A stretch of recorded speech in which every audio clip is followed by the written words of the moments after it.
Look, I've been a GP here in Melbourne for over 25 years. And if there's one thing that blokes over 60 need to hear but nobody's talking about, it's this. Last Tuesday, Arvo, a patient walked into my clinic. Let's call him George, 6-7 years old. Retired tradie.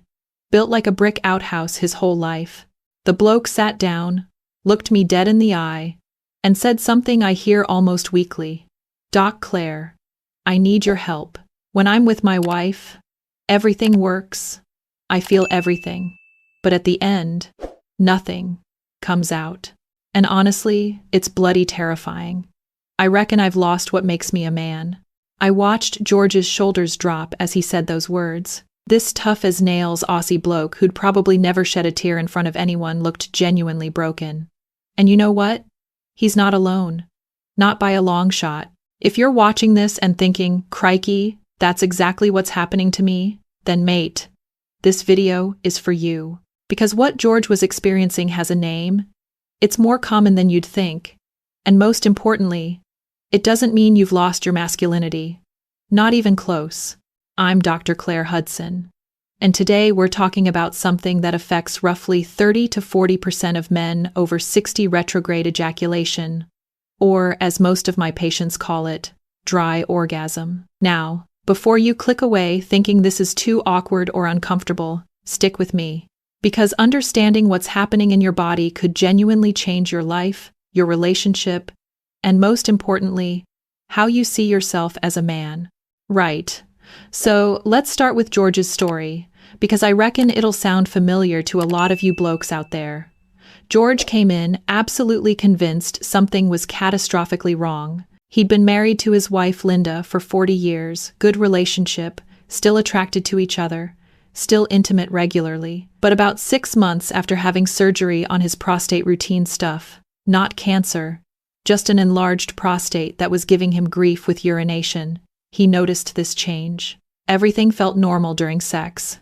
The desire was there, the physical sensations were all there, the climax happened, but no ejaculation, nothing, zip, nada. Now, George, being a typical Aussie bloke, he didn't mention it to anyone for 3 months. Not his wife, not his mates at the pub, nobody. He just sat with it, convinced he was broken, convinced his manhood was slipping away. By the time he fronted up to my clinic, the poor bugger was a mess, anxious, avoiding intimacy with his wife, feeling like less of a man. And here's the kicker. The whole time, his body was working exactly as it should given his circumstances. The issue wasn't failure, it was just redirection. So, what exactly is retrograde ejaculation? Well, let me break it down in plain English. None of that medical textbook rubbish. During a normal ejaculation, you've got this little muscle at the neck of your bladder. Think of it like a trapdoor. When you climax, that trapdoor closes tight, and the semen shoots out through your urethra the normal way. Simple as that.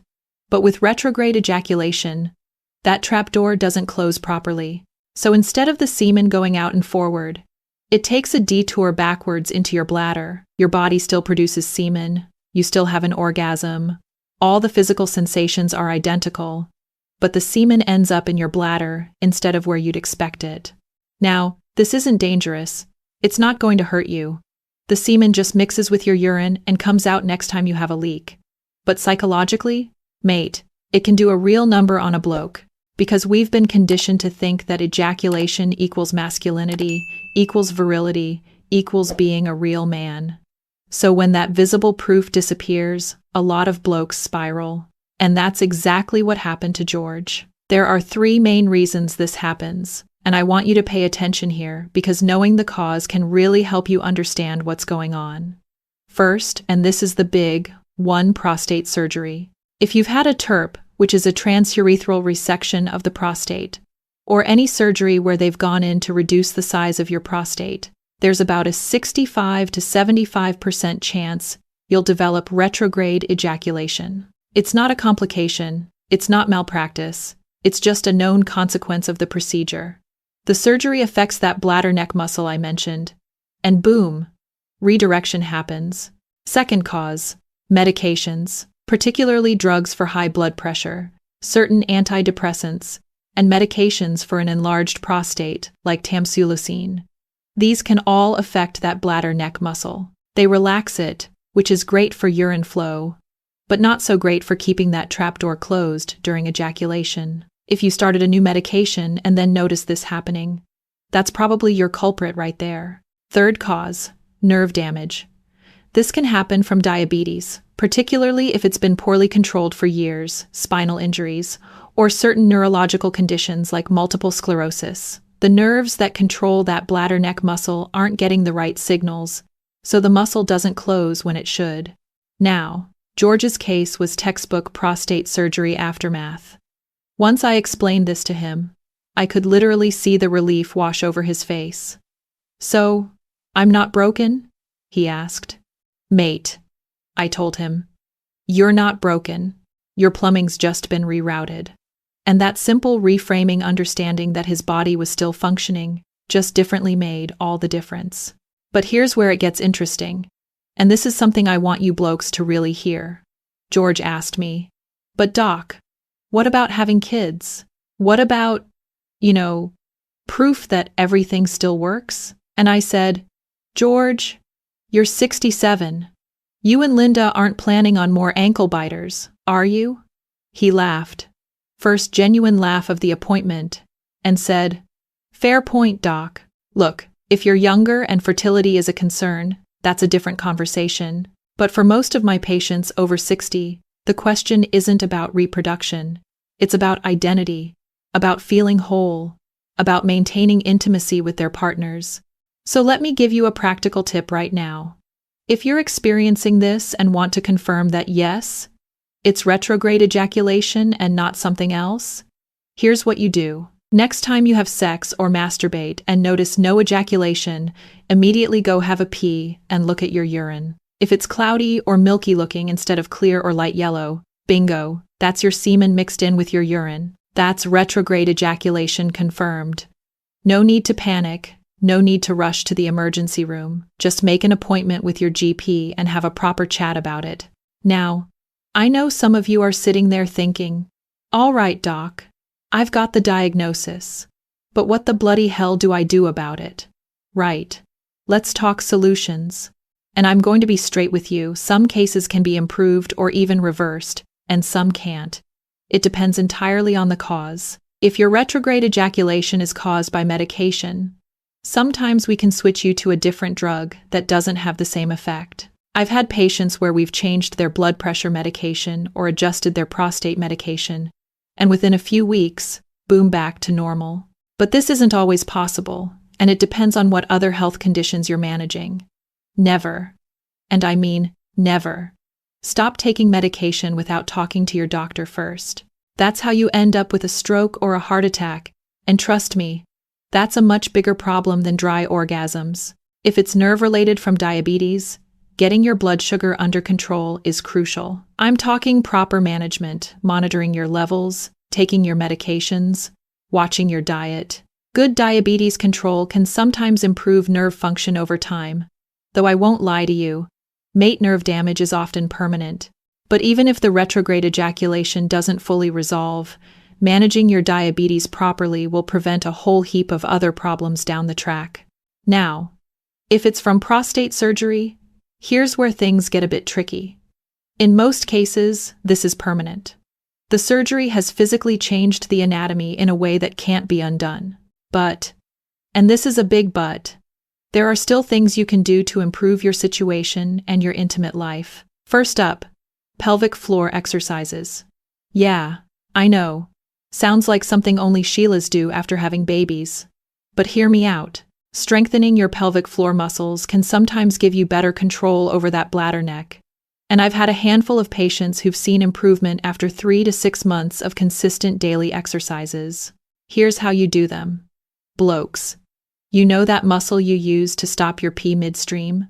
That's your pelvic floor. To exercise it, you squeeze that muscle like you're trying to stop yourself from peeing. Hold it for 5 seconds, then relax for 5 seconds. Do this 10 times, 3 times a day. Every day, no skipping. It takes bloody ages to see results, but some blokes do notice an improvement in their control. Fair warning though, this works for maybe 15 to 20% of post-surgery cases. Not a miracle cure, but worth a crack. There are also medications we can try.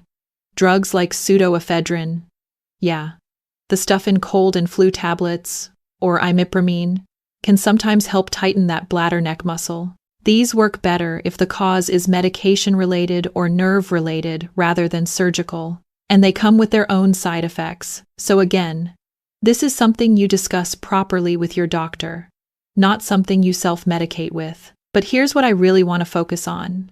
And this is where George's story gets really important. After I explained all this medical stuff to George, he sat back and said, "Doc, I appreciate all that. But what I really need to know is, am I still a man?" And that question, mates, that's the heart of it, isn't it? Because this isn't just about plumbing and muscles and medications. This is about identity. This is about how you see yourself. So I looked George in the eye and I said, "Mate, do you still feel pleasure during sex?" He nodded. "Do you still reach climax?" He nodded again. "Does your body still respond to your wife? Do you still desire her? Do you still enjoy intimacy?" He said yes to all of it. "Then George," I told him, "you're absolutely still a man. Ejaculation isn't what makes you masculine.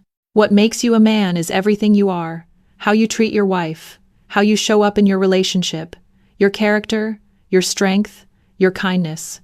Semen is just biology, mate. It's not the measure of your worth." And you know what happened? George started seeing a psychologist who specializes in men's sexual health. I referred him to a great bloke here in Melbourne. Together, they worked through the emotional side of this. George learned to reframe what intimacy meant to him. He started communicating properly with his wife Linda about what he was experiencing, and she was absolutely brilliant about it. She told him she couldn't care less about the ejaculation. She cared about him, about their connection, about the intimacy they shared. Within 2 months, George came back for a follow-up appointment. Different bloke entirely. Still had retrograde ejaculation. That hadn't changed, but his whole attitude had shifted. He said, "Doc, I realized I'd been putting so much pressure on myself to perform in a specific way that I'd forgotten to just enjoy being with my wife. Now we're actually closer than we've been in years. That, mates, that's the real victory." Now, I want to address some specific questions I get asked constantly in my practice, because I reckon a lot of you watching are wondering the same things. First, "Doc, I've got diabetes and this is happening to me. What's different about my situation?" Right. If you're diabetic, the retrograde ejaculation is usually related to nerve damage, which we call diabetic neuropathy. The key here is getting your blood sugar under control. I'm talking HbA1c levels consistently under 7%. Work with your GP or endocrinologist to optimize your diabetes management. In some cases, medications like alpha-lipoic acid or other supplements that support nerve health might help, but the evidence is mixed. The main thing is prevention of further nerve damage through good blood sugar control. Second question. "I'm on blood pressure medication and this started happening. Should I stop taking it?" Absolutely not. High blood pressure can lead to stroke, heart attack, kidney failure. These are life-threatening conditions. What you should do is book an appointment with your doctor and say, "Hey, I'm experiencing retrograde ejaculation since starting this medication. Are there alternative medications we could try?" Often there are. We might switch you from a selective alpha blocker to a different class of blood pressure medication that doesn't affect ejaculation. But never, ever, stop cardiovascular medications without medical supervision. Third question, and this is a big one. Does testosterone replacement therapy help with this? Short answer, not really. Testosterone affects your libido, your energy levels, your muscle mass, but it doesn't directly affect whether you have retrograde ejaculation or not. Now, some blokes think, if I boost my testosterone, everything will work better. But that's not how this particular issue works. The problem is mechanical or neurological, not hormonal. That said, if you have low testosterone and that's affecting your sex drive or overall energy, treating that is still worthwhile. Just don't expect it to fix the retrograde ejaculation specifically. And here's a question that doesn't get asked enough but should. Doc, how do I talk to my partner about this? Mates, communication is absolutely crucial here. Most blokes stay silent, get anxious, start avoiding intimacy, and their partners are left thinking, does he not find me attractive anymore? Is something wrong with us? When really, it's just that you're embarrassed about what's happening with your body. My advice? Be direct. Sit down with your partner, away from the bedroom, and say something like, I've noticed something's changed with my body during sex, and I want to talk to you about it so you understand what's happening. Explain that you're still attracted to them. You still enjoy intimacy. But there's this physical thing that's different now. Most partners are incredibly understanding once they know what's actually going on. I also want to talk about something that doesn't get discussed enough. The mental health aspect of this. Blokes, if this is affecting your mood, if you're feeling depressed or anxious or less confident, that's not weakness. That's normal. Your sexuality is a significant part of your identity. And when something changes in that area, it can rock you. There's no shame in talking to a psychologist or counselor about it. In fact, I'd argue it's one of the smartest things you can do. Find someone who specializes in men's sexual health or relationships. A few sessions can make a world of difference in how you process and adapt to this change. Right. Here's another practical thing I want you to know about. Some of my patients have asked about surgical options. Yes, there are surgical procedures that can sometimes help with retrograde ejaculation, but they're pretty invasive and generally only considered if you're young, and fertility is a major concern. We're talking about things like bladder neck reconstruction, which isn't a small operation. For most blokes over 60 who aren't worried about fathering children, surgery isn't worth the risks and recovery time. But if you're in a unique situation where this is really important to you, have that conversation with a urologist who specializes in male sexual health. Let me also touch on lifestyle factors, because while they won't cure retrograde ejaculation, they can improve your overall sexual health and function. First, exercise. Regular physical activity, I'm talking at least 30 minutes most days of the week, improves blood flow, helps with diabetes management if you have it, supports cardiovascular health, and boosts your mood. All of these things contribute to better sexual function overall. Second, diet. If you're eating nothing but meat pies and drinking slabs of beer every weekend, your body isn't going to perform at its best. Focus on whole foods, plenty of vegetables, lean proteins, healthy fats.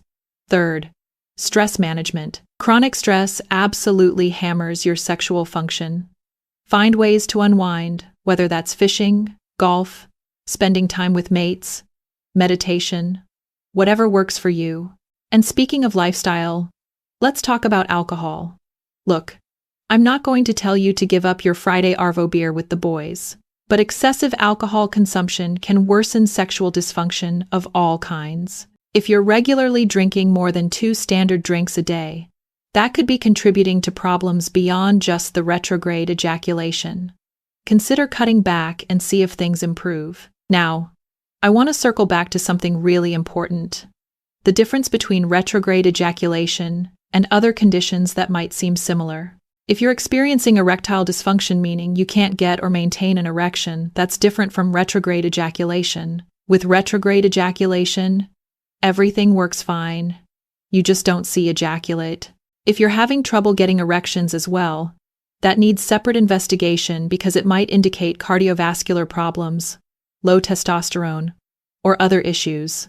Don't lump everything together and assume it's all the same problem. Similarly, if you're experiencing pain during ejaculation, or blood in your urine, or difficulty urinating, those are red flags that warrant immediate medical attention. Those symptoms suggest something other than simple retrograde ejaculation could be an infection, prostate problems, or other conditions that need proper investigation.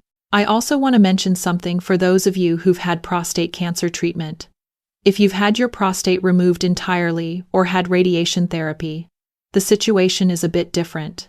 These treatments can cause both erectile dysfunction and retrograde ejaculation, and the management approach is more comprehensive. You'll likely be working with a urologist or oncologist who specializes in sexual rehabilitation after cancer treatment. There are great options available now. Penile injections, vacuum devices, penile implants that can restore sexual function. Don't suffer in silence just because you had cancer. You deserve a fulfilling, intimate life, regardless of your medical history. Right, so let's talk about what good outcomes look like, because I think this is where a lot of blokes get confused. A good outcome doesn't necessarily mean the retrograde ejaculation goes away. Sometimes it does, particularly if it's medication-related and we can switch drugs. But often, a good outcome means you've adapted to the change, you're still enjoying intimacy, you've maintained your relationship with your partner, and you feel good about yourself as a man. That's success. That's what we're aiming for. George, the patient I mentioned earlier, his retrograde ejaculation never resolved. It's been 18 months now since that first appointment, but he's genuinely happy. He and Linda have a great intimate life. He's learned that masculinity isn't defined by ejaculation. He's worked through the emotional stuff. That's a bloody, excellent outcome in my book. And here's something else I want you to consider. This might be an opportunity to explore intimacy in new ways. When you're forced to redefine what sex means to you, you might discover things you wouldn't have otherwise. Maybe you focus more on sensual touch, on emotional connection, on your partner's pleasure in ways you hadn't before. Some couples tell me their intimate life actually improved after retrograde ejaculation because it forced them to communicate better and be more creative. Now, I reckon some of you are wondering about the practical side of things. If you want to book an appointment with me specifically, my clinic details are in the description below. I practice at South Melbourne Family Medical Center. But honestly, any good GP can help you with this. The important thing is that you actually go and have the conversation. Don't sit at home for months or years avoiding the issue like George did. The sooner you address it, the sooner you can start adapting and getting back to enjoying your life. And look, if you're watching this and thinking, this is me, but I'm too embarrassed to see my regular doctor because I've known them for 30 years and I don't want to talk about this, then find a different doctor. Find someone you don't have that history with. Someone who specializes in men's health. There are plenty of GPs who focus on this stuff and have these conversations 20 times a week. Trust me, we've heard it all. Nothing you tell us is going to shock us or make us think less of you. Before I wrap up, I want to give you a quick action plan. If you're experiencing retrograde ejaculation, here's what you do. 1. Confirm it's actually retrograde ejaculation by checking your urine after orgasm. If it's cloudy, that's your confirmation. 2. Make an appointment with your GP within the next week or 2. Don't put it off. 3. Before your appointment, write down when this started, any medications you're taking, any recent surgeries or medical procedures, and any other symptoms you've noticed. This helps the doctor understand what's going on. 4. Be honest during your appointment. Don't downplay how it's affecting you emotionally. We can't help if we don't know the full picture. 5. Follow through on whatever management plan we come up with, whether that's changing medications, doing pelvic floor exercises, seeing a specialist, or working with a counselor. And one last thing I want to say, and I really want you to hear this. You are not less of a man because of this. Your worth as a person, as a partner, as a bloke, has nothing to do with whether semen comes out during orgasm. Nothing. You're still you, with all your strengths, your experiences, your value. This is just one small aspect of your physical function that's changed. It doesn't define you. I've had patients come in absolutely devastated by this, convinced their lives are over, convinced they're worthless. And mates, it breaks my heart because it's just not true. You've got so much more to offer than what happens in those few seconds during sex. Your kindness, your humor, your wisdom, your strength, the way you treat people, the life you've built, that's what matters. That's what makes you who you are. So, if you're dealing with this, take a deep breath. You're going to be okay. Make that appointment, Have that conversation, work through it, and remember, this is incredibly common. You're part of a huge group of blokes experiencing the exact same thing. You're not alone, you're not broken, and there's help available. Right. That's about all I've got for you today. If this video helped you, do me a favor and share it with any mates who might need to hear this message. Sometimes the best thing we can do for each other is break the silence around these topics. Take care of yourselves, and she'll be right, mate. I'll see you in the next video.